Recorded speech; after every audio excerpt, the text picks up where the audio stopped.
నమస్తే, welcome to prime health. నేను యమున. మొదటగా ఇంజికేటివ్ ఆర్టరీ ఎంబోలైజేషన్ అంటే ఏంటి, ఇది మోకాలి నొప్పిని ఎలా తగ్గిస్తుంది, ఇక దీనికి అయ్యే ఖర్చు ఎంత, అలాగే షుగర్, బీపీ లేదా హృదయ సమస్యలు ఉన్న వారికి ఈ విధానం సురక్షితమా కదా అనే విషయాల గురించి మనకు ఉన్న అనుమానాలను నివృత్తి చేయడానికి మనతో పాటు జాయిన్ అవుతున్నారు doctor Sanjeev Rao K, senior vascular endovascular surgeon, MBBS, Chiranjeevi hospital, KBHP, Hyderabad. మనతో పాటు డాక్టర్ గారు జాయిన్ అవుతారు. మీకు వీటి గురించి ఏమైనా అనుమానాలు ఉంటే కనుక స్క్రీన్ పై కనిపిస్తున్న నెంబర్స్కి కాల్ చేసి మీకున్న అనుమానాలను డాక్టర్ గారిని అడగొచ్చు. అలాగే ఇంకేమైనా అనుమానాలు ఉంటే కనుక నేరుగా డైరెక్ట్గా ఇక డాక్టర్ గారిని కన్సల్ట్ అవ్వచ్చు. రైట్ డాక్టర్ గారు, నమస్తే. నమస్తే డాక్టర్ గారు, మొదటగా ఈ జెన్క్యూటెట్ ఆర్టరీ ఎంబోలైజేషన్ అంటే ఏంటండి, ఇది మోకాలి నొప్పిని ఎలా తగ్గిస్తుంది? ఇప్పుడు మోకాళ్ళ నొప్పులకి చాలా మంది ఇబ్బందులు పడతా ఉన్నారమ్మా. ముఖ్యంగా ఇది ఒక 40 ఏళ్ళు, ఒకప్పుడు 60 ఏళ్లకే పైబడిన వాళ్ళకే వచ్చేది. కానీ ఇప్పుడు 40 ఏళ్ల నుంచి కూడా మోకాళ్ళ నొప్పులు సమస్యలతో రకరకాలుగా బాధపడుతూ ఉన్నారు.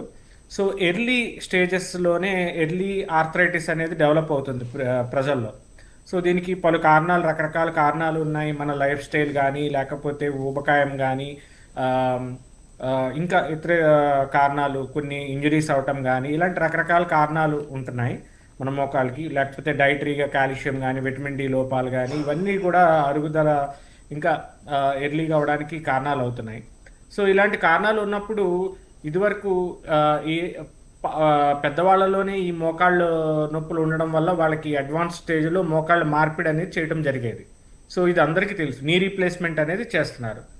సో ఈ నీ రీప్లేస్మెంట్ మనం ఎర్లీ స్టేజెస్లో ఉన్న వాళ్ళలో జనరల్గా సజెస్ట్ చేయము. ఎందుకంటే మనం నీ రీప్లేస్మెంట్ ఎంత అడ్వాన్స్డ్ టెక్నిక్స్ వచ్చినప్పటికీ కూడా ఏదైతే మనం వాడే ఇంప్లాంట్స్ ఉంటాయో దానికి ఒక లైఫ్ స్పాన్ అనేది ఉంటుంది. సో అది 10 నుంచి 20 ఏళ్ళ వరకు ఉంటుంది జనరల్గా. సో మరి 40 ఏళ్లకు మనము నీ రీప్లేస్మెంట్స్ చేసినట్టయితే 60 ఏళ్ళకు వచ్చేటప్పటికి పూర్తిగా వాళ్ళకి వేరే ప్రత్యామ్నాయం అనేది లేకుండా ఉంటుంది. సో అందుకనే ఇప్పుడు ఈ స్టేజ్ 2, స్టేజ్ 3 లేకపోతే ఇలా ఎర్లీ స్టేజెస్లో ఉన్న వాళ్ళల్లో ఏమవుతుందంటే మనకి ఒక రక్త ప్రసరణ, అక్కడ ఇన్ఫ్లమేషన్ అనేది డెవలప్ అవుతుంది ఎర్లీ స్టేజెస్లో ఉన్న వాళ్ళల్లో. సో ఎర్లీ స్టేజెస్లో ఉన్న వాళ్ళలోకి ఆ రక్త ప్రసరణ అక్కడ ఎక్కువ అవడం వల్ల ఇన్ఫ్లమేషన్ అంటే వాపుతత్వం డెవలప్ అవుతుంది అన్నమాట. ఇలాగా వాపుతత్వం రావటం వలన మనకి కీళ్ళ నొప్పులు ఎక్కువగా ఎక్కడైతే మనకి medial geniculate artery, lateral geniculate artery supply చేస్తుందో అక్కడ ఆ జాయింట్ స్పేస్ దగ్గర వాపుతత్వం వస్తుంది. సో ఆ వాపుతత్వాన్ని మనం తగ్గించడం కోసం అక్కడ రక్త ప్రసరణ అనేది మనము ఒక సన్నటి క్యాథెటర్ పంపించి మనం బ్లాక్ చేస్తాం. సో ఈ అడ్వాన్స్డ్ టెక్నిక్ చాలా కాలం foreign countries like US FD approved ఉన్న ట్రీట్మెంట్ ఇది. సో ఇప్పుడు మనకు కొత్తగా మన ఇండియాలో, మరి ముఖ్యంగా మనకి హైదరాబాద్లో కూడా అందుబాటులో చేయడం జరుగుతుంది. దీన్ని జెనిక్యులేట్ ఆర్టరీ ఎంబోలైజేషన్ అంటాం అన్నమాట. ఇది మనకి స్టేజ్ 2, స్టేజ్ 3 ఉన్న ఆర్థరైటిస్ పేషెంట్స్లో చాలా హెల్ప్ అవుతుంది.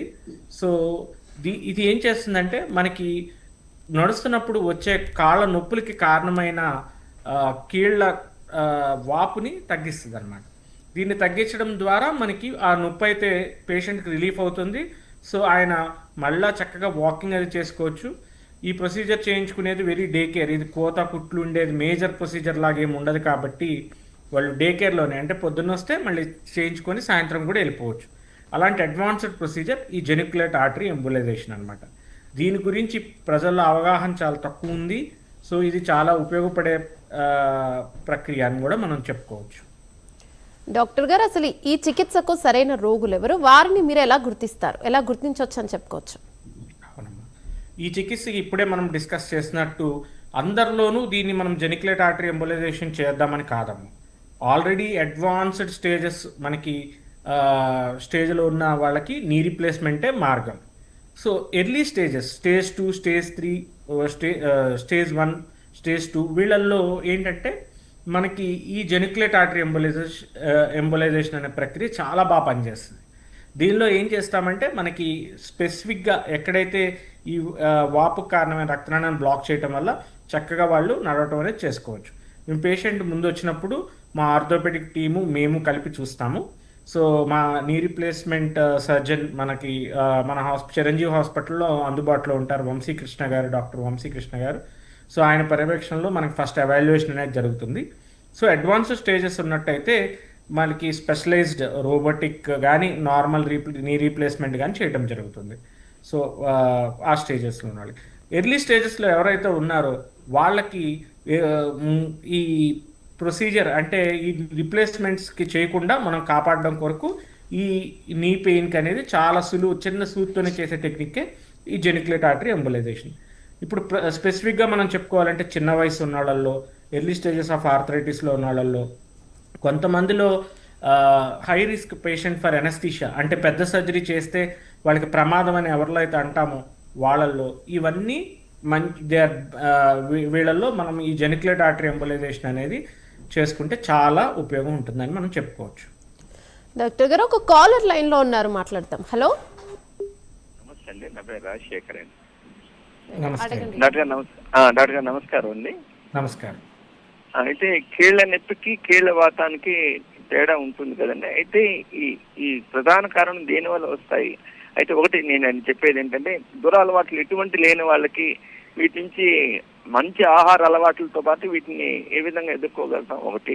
ఇంకోటి ఏంటి, పెద్దవాళ్ళకి మీరే చెప్పారు కాబట్టి ఎంత వయసు వాళ్ళు ఈ కాళ్ళ నొప్పులప్పుడు కీళ్ళ నొప్పుడు మార్పిడి చేసుకుంటానికి, ఎందుకంటే వాళ్ళకి 40 ఏళ్ళ నుంచి మొదలవుతున్నారు కాబట్టి 78, 80 వాళ్ళకి చేసుకుంటే ఎటువంటి పరిణామాలు జరుగుతాయి కాస్త తెలియదు. థ్యాంక్ యూ అండి. మంచి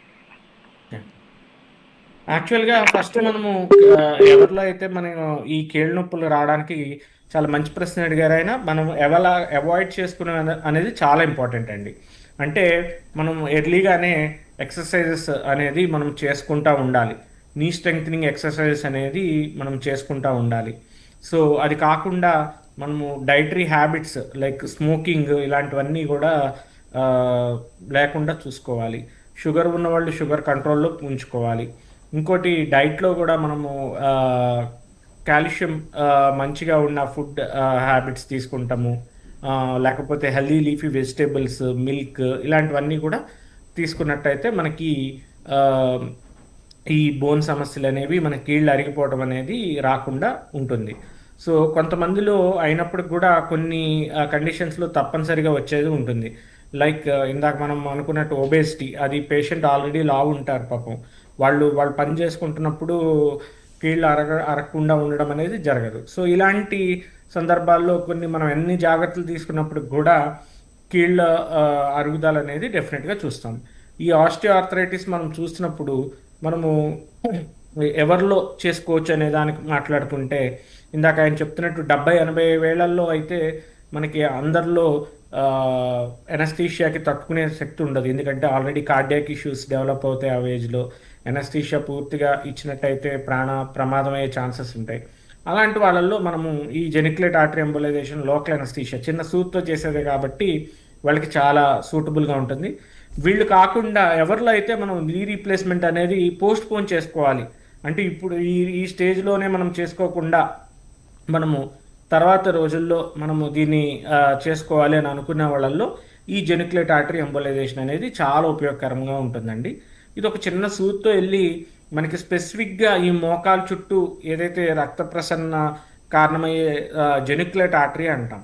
సో ఆ రక్తనాళాన్ని ఏదైతే ఎక్కడైతే వాపు క్రియేట్ అవుతుందో అక్కడనే స్పెసిఫిక్గా బ్లాక్ చేస్తాం. ఇది టార్గెటెడ్ థెరపీ, అంటే మనం చూసుకొని ఎక్కడ ఈ నొప్పికి కారణం ఏదవుతుందో దాన్నే బ్లాక్ చేస్తాం. దాంతోపాటు మనం వెంటనే ఫిజియోథెరపీ కానీ, డైటరీ మోడిఫికేషన్స్ కానీ, సప్లిమెంటేషన్స్ కానీ, ఆర్థోపెడిక్ డాక్టర్ గారితో రివ్యూ అవ్వటం కానీ, ఇవన్నీ జాగ్రత్తగా మనం చూసుకున్నట్టయితే డెఫినెట్గా నీ రీప్లేస్మెంట్ అనేది చేసుకోకుండా అవాయిడ్ చేసుకోవడానికి చాలా 90% మనము ఈ జాగ్రత్తలు తీసుకున్నట్టయితే అవాయిడ్ అవుతాయండి. డాక్టర్ గారు, అయితే ఈ ప్రక్రియ జరుగుతున్నప్పుడు రోగికి అనెస్థేషియా లాంటిది ఇస్తారా, లేకపోతే మేల్కొనే ఉంటారా, ఎలా జరుగుతుంది? ఇది చాలా అడ్వాన్స్డ్ టెక్నిక్ కాబట్టమ్మా, ఇది ఒక చిన్న సూత్తోనే మనం చేస్తాం. కోతలు, కుట్లు ఇలాంటివి ఏమి ఉండవు. సో అందుకనే దీనికి పూర్తిగా పేషెంట్ మెలకుగానే ఉంటారు. సో మత్తు కూడా ఏమి ఇవ్వక్కర్లా, ఓన్లీ లోకల్ ఎనస్థీషియా అంటారు. ఎక్కడైతే మనం ఆ సూది గుచ్చుతామో అక్కడి వరకే మత్తు ఇస్తాం. సో దీన్ని లోకల్ ఎనస్థీషియా ఇవ్వడం అనేది ఈ ప్రక్రియ వల్ల మనం ఒక వండర్ఫుల్ అని కూడా చెప్పుకోవచ్చు. ఎందుకంటే పేషెంట్కి ఎటువంటి సైడ్ ఎఫెక్ట్స్ రాకుండా ఉంటాయి ఎనస్థీషియా వల్ల. మోరోవర్ ఇంకోటి ఏంటంటే పేషెంట్ కూడా యాక్టివిటీ కూడా వెంటనే రిజ్యూమ్ అవ్వచ్చు. డే కేర్ అంటాం, అంటే ఇవాళ చేయించుకొని ఇవాళ ఇంటికి వెళ్ళిపోవచ్చు. వాళ్ళు ఏమి ఎనస్థీషియా వరకు కోలుకొని టైం పట్టడాలు ఇలాంటివి ఏమి ఉండవు. It's like A day care procedure, అంటే ఇవాళ చేయించుకొని ఇవాళ ఇంటికి కూడా వెళ్ళిపోవచ్చు. సో దీనికి పూర్తి ఎనస్థీషియా అవసరం లేదు. డాక్టర్ గారు, ఈ ప్రక్రియ చేయడానికి ఎంత సమయం పడుతుంది? దీనికి ఆసుపత్రిలో అంటే అడ్మిట్ అవ్వాల్సి వస్తుందా కొన్ని రోజుల పాటు అని ఎలా చెప్పుకోవచ్చు? లేదమ్మా, దీన్ని చేయడానికి మనం ఒక 45 minutes టైం పడుతుంది. సో ఇది క్యాత్ ల్యాబ్లో మనం చేస్తాము. మనకి చిరంజీవి హాస్పిటల్లో హైబ్రిడ్ క్యాత్ ల్యాబ్స్ ఉండడం వల్ల మనము ఈ ప్రక్రియని క్యాత్ ల్యాబ్లోనే చూసుకుంటా ఏదైతే రక్తనాళంలో మనకి వాపుకి కారణమవుతున్నాయో దాన్ని చూసుకొని ఇది ఒక 1/2 hour ప్రొసీజర్ అంతే. ఇవి ఎలాగా మనం చేసినా పేషెంట్కి నొప్పి ఉండదు. లోకల్ అనస్థీషియానే 1/2 hour ప్రొసీజర్. హాస్పిటల్ అడ్మిషన్స్ కూడా ఉండాల్సిన అవసరం ఏం లేదు. చక్కగా వాళ్ళు చేయించుకొని ఇంటికి వెళ్ళిపోవచ్చు. నొప్పి కూడా చేయించుకున్న తర్వాత వెంటనే కూడా వాళ్ళకి రిలీఫ్ కూడా ఉంటుంది. సో ఇవన్నీ మనము అడ్వాన్స్డ్ టెక్నిక్స్ కాబట్టి ఇవన్నీ కూడా మనకి చిరంజీవి హాస్పిటల్లో అందుబాటులో ఉంచాము. అయితే డాక్టర్ గారు, అసలు నీ రీప్లేస్మెంట్ అన్నా కూడా ఈ సర్జరీస్లు అన్నా కూడా ముందుగానే రోగులు ఎక్కువగా భయపడుతూ ఉంటారు. ఆల్రెడీ వాళ్ళకి నొప్పితో బాధపడుతుంటారు, మళ్ళీ నీ రీప్లేస్మెంట్ అన్న సర్జరీస్ అన్నా ఇంకెంత నొప్పిని కలిగిస్తుందో అన్న కొన్ని భయాందోళనలో ఉంటారు. ఆ భయాలను ఎలా తొలగించవచ్చు? ముందు పేషెంట్స్ని ఎలా రెడీ చేయాలి ఆ సర్జరీకి కావచ్చు, దానికి కావచ్చు? అదే అమ్మా, ఇప్పుడు నీ రీప్లేస్మెంట్ అనేది ఫైనల్ స్టేజ్లో చేయించుకోవాల్సిన సర్జరీ. డైరెక్ట్గా మనం నీ రీప్లేస్మెంట్ చేయడం అనేది కూడా మంచిది కాదు. కానీ అలా అని అవసరం ఉన్న వాళ్ళల్లో కూడా నీ రీప్లేస్మెంట్ చేయకపోవడం కూడా మంచిది కాదు. నీ రీప్లేస్మెంట్ అనేది అంటే మనం ఉన్న న్యాచురల్ జాయింట్ని మనము ఒక ఇంప్లాంట్స్ వేసుకొని, మనము రకరకాల ఇంప్లాంట్స్ ఉంటాయి, వాటితో మనము ఆ న్యాచురల్ ఉన్న జాయింట్ని మార్చుతున్నాం. సో ఎప్పుడైనా ఒకటి గుర్తుపెట్టుకోవాలంటే నేచర్ నుంచి మనకు దేవుడిచ్చిన దానికన్నా మనం మానవులు క్రియేట్ చేసింది ఏది గొప్పది కాదు. So natural is always natural. ఎప్పుడైతే మనం ఆ జాయింట్ని మారుస్తున్నామో అది 10 ఏళ్ళకి కానీ 20 ఏళ్ళకి కానీ డెఫినెట్గా మళ్ళీ దాని వేర్ అండ్ టేర్ అయిపోతుంది అనమాట. సో అందుకనే మనము వీలైనంత వరకు నీ రీప్లేస్మెంట్ని ఎవరిలో అయితే కంపల్సరీ అవుతుందో వాళ్ళలోనే చేసుకోవాలి. డాక్టర్ గారు, ఒక కాలర్ లైన్లో ఉన్నారు, తీసుకుందాము. రాంబాబు గారు హైదరాబాద్ నుంచి. రైట్, రాంబాబు గారు. సార్ నమస్తే సార్. నమస్తే అండి. నమస్తే సార్. హలో డాక్టర్ గారు, నమస్తే అండి. హెపటైటిస్ డి ఉంది సార్ మాకు. అయితే దానివలన ఇప్పుడు కాళ్ళు వాపులు వస్తున్నాయి, వెరికోస్ వెయిన్స్ వస్తాయని చెప్పారు. దానికి మనం సర్జరీ చేస్తే బాగుంటుంది సార్? చేసుకోవచ్చండి. అంటే హెపటైటిస్ సి అనేది మనకి హెపటైటిస్ బి కానీ సి కానీ ఇవన్నీ వైరల్ ఇన్ఫెక్షన్స్ అండి. దానికిను కాళ్ళకి దానివల్ల డైరెక్ట్గా రాకపోవచ్చు. మామూలుగానే మనకి ఎక్కువసేపు నుంచుంటాము, ఈ పనుల వల్ల వారికోస్ వెయిన్స్ అనేవి డెవలప్ అవుతాయి. కీళ్ళ సమస్య ఏ స్టేజ్లో ఉందో కూడా చూసుకోవచ్చు. ఒకవేళ మనము అది తీవ్రంగా ఉందంటే దానికి డెఫినెట్గా ట్రీట్మెంట్ తీసుకుంటమే మంచిదండి. మనం నెగ్లెక్ట్ చేస్తే ఇంకా లేనిపోయిన ప్రాబ్లమ్స్ వస్తాయి. ఒక్కొక్కసారి అల్సర్స్ పడిపోతాయి. ఇంకా ఈ వైరల్ మార్కర్స్ పాజిటివ్ ఉన్న వాళ్ళలో కూడా ట్రీట్మెంట్ చేయడం కూడా చాలా కష్టం. అందుకనే ఎర్లీగానే మనం ట్రీట్మెంట్ తీసుకుంటే చాలా మంచిదండి. Okay sir, thank you sir. Sir ఎప్పుడు కన్సల్ట్ అవ్వాలి సార్? ఎక్కడ కన్సల్ట్ అవ్వాలి? మీరు ఎప్పుడైనా రావచ్చండి. మన Chiranjeevi hospitals Kukatpally road number 1లో ఉంది. సో రాజమండ్రి కూడా మనకి దానవాయిపేటలో ఉంది. మీకు ఏది దగ్గర అయితే మమ్మల్ని 24/7 ఉండే హాస్పిటల్ ఎప్పుడైనా విజిట్ కావచ్చు. రైట్ డాక్టర్ గారు, ఈ ప్రక్రియ జరిగిన తర్వాత రోగులు అంటే ఇంతకు ముందు అంటే సర్జరీ తర్వాత కావచ్చు, దీని తర్వాత ఈ ప్రక్రియకు ముందు ఎలా అయితే నడవగలిగారో ఈ నొప్పి లేకుండా, తర్వాత అలా నడవగలిగేలా ఉంటుందా అంత సౌకర్యంగా?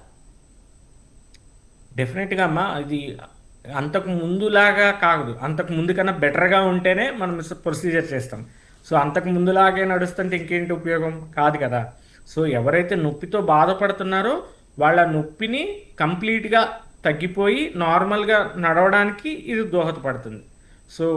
సో దీనివల్ల అయితే నొప్పి యాడెడ్గా ఏమి ఉండదమ్మా. ఎందుకంటే మనం జాయింట్ దగ్గర ఏం టచ్ చేయం. ఓన్లీ మనం ఆ రక్తనాళాలు తొడ దగ్గర నుంచి మనం ఒక చిన్నటి సూది ద్వారా వెళ్తాం. సో దీనివల్ల అయితే యాడెడ్ నొప్పి ఏమి ఉండదు. రెండో పాయింట్ ఏంటంటే ఈ వాపు ఎప్పుడైతే మనకి తగ్గిపోతుందో వెంటనే మనకి అక్కడ జాయింట్ దగ్గర ఉన్న నొప్పి కూడా తగ్గిపోవడం జరుగుతుంది. దీంతో పాటు మరి లాంగ్ టర్మ్లో మనం ఎలా కాపాడుకోవాల్సి అనే ఆలోచన మనం ఆలోచిస్తే వెంటనే మనము ఫిజియోథెరపీ, ఆర్థోపెడిక్ కేర్ అన్నీ కూడా మనము అక్కడే అందుబాటులో ఉంటాయి. కాబట్టి పోస్ట్ ఆపరేటివ్గా వాళ్ళ ఇంటికి వెళ్ళి మనం చెప్పినట్టు జాగ్రత్తగా విని వాళ్ళు చేసుకున్నట్టయితే కంప్లీట్గా వాళ్ళకి అది కూడా రిలీఫ్ ఉంటుందని మనం చెప్పుకోవచ్చు. డాక్టర్ గారు ఒక కాలర్ లైన్లో ఉన్నారు, మాట్లాడదాం. హనుమంత్ గారు, హలో. హలో, రైట్, మాట్లాడండి డాక్టర్ గారితో, మీ సమస్య ఏంటో అడగండి. నమస్తే డాక్టర్ గారు. నమస్కారం అండి. ఈ మోకాలు ఆపరేషన్ చేయించుకున్న తర్వాత ఎంతసేపు చేయొచ్చు సార్ వాకింగ్? ఇది మోకాళ్ళు ఆపరేషన్ మీరు ఆల్రెడీ మీకు అయిపోయిందా లేకపోతే ఇంకా అవ్వాలనా? అయిపోయింది డాక్టర్ గారు, 6 months అయిపోయింది. హలో, మీరు మోకాళ్ళ ఆపరేషన్ అయినట్టయితే మీకు అంటే దానికి గల కారణం ఎందుకు చేశారు మోకాళ్ళ ఆపరేషన్ అనేది మీకు ఆర్థోపెడిక్ డాక్టర్ గారు చెప్తారు. సో దాని ప్రకారం మనము నార్మల్గా అయితే 15 minutes నుంచి ఒక 1/2 hour వాకింగ్కి వెళ్ళడం మంచిది. కాకపోతే మీకు స్పెసిఫిక్గా మీ కండిషన్స్ ఏమున్నాయో వాళ్ళు చూసి ఇంకా బెటర్గా చెప్పగలరు. సరే సార్. కానీ నీ స్ట్రెంగ్థనింగ్ ఎక్సర్సైజెస్ మాత్రం మీరు కంపల్సరీ చేసుకుంటే మంచిదండి. డాక్టర్ గారు, ఈ చికిత్సకు ఇన్సూరెన్స్ లేదా ఆరోగ్య పథకంలో కవర్ అవుతుందా ఖర్చులు? ఈ ఇన్సూరెన్స్లో కూడా మనము ఇది చేయొచ్చమ్మా. సో మనము ఈ ఆరోగ్యశ్రీలో అయితే ఈ పథకం ద్వారా దానికి పెట్టలేదు, ఆరోగ్యశ్రీలో అయితే లేదు. కానీ సీఎం రిలీఫ్ ఫండ్లో మనము వాళ్ళకి రీఎంబర్స్మెంట్ పెట్టుకోవచ్చు. చికిత్స తర్వాత ఫిజియోథెరపీ అవసరం అంటారా డాక్టర్ గారు? ఫిజియోథెరపీ మనం దీని కొరకని కాదమ్మా. ఇప్పుడు ఫిజియోథెరపీ ఏంటంటే మజిల్ స్ట్రెంగ్థనింగ్ కోసం మనం చేసుకుంటేనే మనకి మంచిదమ్మా. సో ఫిజియోథెరపీ అంటే మేజర్గా ఏం అవసరంలా, నీ స్ట్రెంగ్థనింగ్ ఎక్సర్సైజెస్ మనం ఏమైతే ఉన్నాయో జస్ట్ వాళ్ళు నీ స్ట్రెచ్ చేసుకొని ఆ చుట్టూ మన బోన్ చుట్టూ ఉన్న ఈ జాయింట్ చుట్టూ ఉన్న కండరాలు మంచిగా ఉండాలి అని చూసుకుంటే సరిపోతుంది. దానికి ఫిజియోథెరపీ డెఫినెట్గా హెల్ప్ చేస్తుందమ్మా. ఒకేసారి 2 మోకాలకు కూడా చికిత్స చేయించుకోవచ్చా, లేదంటే ఒకదాని తర్వాత ఒకటి చేయించుకోవచ్చా?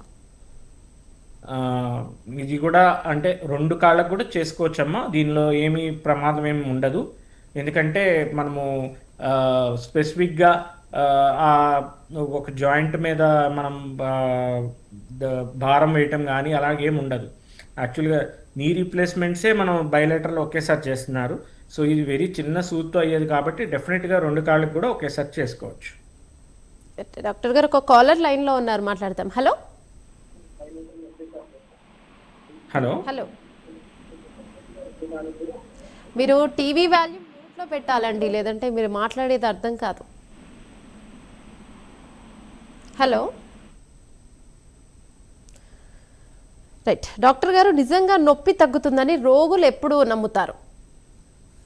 వాళ్ళకి వెంటనే మన ప్రొసీజర్ అయిన తర్వాత వెంటనే వాళ్ళకి ఆ రిజల్ట్ కనిపిస్తుందమ్మా. సో ఇమీడియట్గా అయిన తర్వాత వాళ్ళకి చాలా వరకు పెయిన్ రిలీఫ్ అనేది ఉంటుంది. సో మిగతా అవి లాంగ్ స్టాండింగ్ మజిల్ ఎడిమా అవి కూడా ఉంటాయి కాబట్టి అవి కూడా స్లోగా మనకు 1 week పీరియడ్లో చాలా వరకు రిలీఫ్ వచ్చేస్తుంది. కాలర్ లైన్లో ఉన్నారు. హలో హలో, నమస్తే మేడం. నమస్తే అండి, చెప్పండి. డాక్టర్ గారు ఉన్నారు, అడగండి మీ సమస్య. సార్, నాకు మన నీ రీప్లేస్మెంట్ అయింది సార్ నిమ్స్లా. అయితే అది మీరు 10 సంవత్సరాలు 20 సంవత్సరాలే ఉంటుంది అంటారు కదా. నా ఏజ్ 50 years సార్ ఇప్పుడు. అంటే ఇప్పుడు మళ్ళీ ఒక 20 years మళ్ళీ ఆపరేషన్ చేయించుకోవాలి వస్తుందా సార్? అంటే అది మీ అరుగుదల బట్టి ఉంటుందండి. జనరల్గా మనం మనకి ఏదైతే ఆ లైఫ్ స్పాన్ అనేది ఉందో దాన్ని మనం తీసుకునే కేర్ బట్టి కూడా ఉంటుంది. కొంతమందిలో ఇంకొద్దిగా కూడా ప్రొలాంగ్ అవ్వచ్చు. బట్ అది ఏంటంటే మనకి ఏజ్ పెరిగే కొద్దీ కూడా మీకు అవగాహన వస్తుంది. మళ్ళీ మీకు అక్కడ జాయింట్ మొబిలిటీ లేదు అని అన్నట్టయితే డెఫినెట్గా మీకు ఒక డాక్టర్ గారు చూసినట్టయితే మనం చెప్పగలం మళ్ళీ ఇంకెన్నేళ్లలో మీకు అవసరం పడుతుందా, లేకపోతే దాన్ని మీరు ఇప్పుడు బాగానే ఉందా అనేది మీకు వచ్చే సిమ్టమ్స్ బట్టి ఉంటుందండి. మీరు నడవగలుగుతున్నారు మంచిగా అంటే మళ్ళీ ఏం చేయాల్సిన అవసరం లేదు. మీరు నడవలేకపోతున్నారు, ఇబ్బంది పడుతున్నారంటే డెఫినెట్గా మళ్ళీ రివిజన్ నీ రీప్లేస్మెంట్ అని కూడా అంటాం. అంటే 2వ సారి మళ్ళీ చేయటం కూడా జరుగుతుంది. డాక్టర్ గారు, చికిత్స తర్వాత రోగులు ఇంట్లో ఎలాంటి జాగ్రత్తలను తీసుకోవాలి? అంటే ఇంతకుముందు శస్త్రచికిత్సకు ముందు, అంటే ఈ ప్రక్రియకు ముందు, అంటే అస్సలు నడవలేని వాళ్ళు అంతకు ముందు ఎలా నడిచారు? ఒక గట్టిగా అంటే మెట్లు ఎక్కువగా దిగడము, ఎక్కడము, కాస్త బరువులు కూడా ఎత్తడము, ఇలాంటివి చేస్తూ ఉంటారు కదా. చికిత్స తర్వాత అలాంటివి చేయొచ్చా, లేదంటే నెమ్మదిగానే ఉండాలా? లేదమ్మా, ఈ చికిత్స ఏంటంటే మనకి ఫర్దర్గా ఇంకా జాయింట్ ప్రాబ్లం ముందుకు ఎక్కువ వెళ్లకుండా కాపాడుతుంది. సో అలా అని మనం పూర్తిగా నెగ్లెక్ట్ చేస్తే మళ్ళీ ఫైనల్ స్టేజ్ ఆఫ్ ఆస్టియోఆర్థరైటిస్కి వెళ్ళే ఛాన్సెస్ చాలా ఎక్కువ ఉంటాయి. సో అందుకనే డెఫినెట్గా జాగ్రత్తలు అయితే తీసుకోవాలి. ఫిజియోథెరపీ కానీ, మీరు అన్నట్టు బరువు తగ్గడం కానీ, డైటరీ హ్యాబిట్స్ చేంజ్ చేసుకుంటాం కానీ, ఇతర హ్యాబిట్స్ కూడా తగ్గించుకుంటాం కానీ, ఇవన్నీ చేసినట్టయితే మనకి ఆ జాయింట్స్ అనేవి లాంగ్విటీ పెరుగుతుంది. సో డెఫినెట్గా మనం అప్పుడు ఈ ప్రాబ్లం నుంచి కంప్లీట్గా దూరం అవ్వచ్చు. సో డెఫినెట్గా మనం regular good healthy habits follow అవుతే చాలు. అంతేగాని దీని కొరకు ప్రత్యేకంగా మనం ఏం చేయాలి అనేది అయితే ఏం ప్రొసీజర్ వల్ల అయితే ఏం చేయక్కర్లా. కానీ మళ్ళీ మళ్ళీ ఆ ప్రాబ్లం అనేది హయ్యర్ స్టేజ్ వెళ్లకుండా మనం కాపాడుకోవాలి. కాబట్టి మనం ఈ జాగ్రత్తలు అయితే తీసుకోవాలమ్మా. సాధారణంగా ఎంత ఖర్చు అవుతుందని చెప్పుకోవచ్చు డాక్టర్ గారు ఈ చికిత్సకి? ఈ చికిత్స వచ్చి ఒక్కొక్క లెగ్కి 90,000లో మనం చేస్తున్నామమ్మా. ఇది యాక్చువల్గా చాలా ఖరీదైన ప్రొసీజర్. దానిలో వాడే మైక్రో బీడ్స్ ఏదైతే రక్తనాళానికి వెళ్ళే సన్నటి మన గుండ్లాగా ఉంటాయి, దీన్ని పీవీఏ పార్టికల్స్ అంటాం, లేకపోతే మైక్రోస్పియర్స్ అంటాం. అవి లేకపోతే గమ్ ఏదైతే వాడతామో అది చాలా ఖరీదైన ఉంటుంది. బట్ స్టిల్ మనం ఏంటంటే ఈ కొత్త ప్రక్రియని మనం జనాల్లో ఒక అవగాహన కూడా తెప్పించాలని మనం ఇప్పుడు మన చిరంజీవి హాస్పిటల్లో 50%కి డిస్కౌంటెడ్ ప్రైస్లో చేస్తున్నాము. సో కంపల్సరీగా చక్కగా అందరికీ అందుబాటులో ఉంచాలని సదుద్దేశంతో మా హాస్పిటల్ ఎప్పుడు ఉంటుంది. కాబట్టి మనం ఇది ఇంత తక్కువ ఖర్చులోనే మనం ఈ ప్రక్రియను అనేది చేయటం జరుగుతుందమ్మా. థ్యాంక్ యూ డాక్టర్ గారు. అసలు ఈ మొదటగా జెనిక్యుటేట్ ఆర్టరీ ఎంబోలైజేషన్ అంటే ఏంటి, అసలు ఈ శస్త్రచికిత్సకు ఎంత ఖర్చు అవుతుంది, శస్త్రచికిత్స తర్వాత ముందులాగా నడవగలుగుతారా లేదా అనుమానాలన్నిటినీ కూడా నివృత్తి చేసినందుకు మరొకసారి ధన్యవాదాలు. ఇది ఇవాల్టి ప్రైమ్ హెల్త్. మరొక ప్రైమ్ హెల్త్ మళ్ళీ కలుద్దాం. అంతవరకు చూస్తూనే ఉండండి ప్రైమ్ 9 న్యూస్.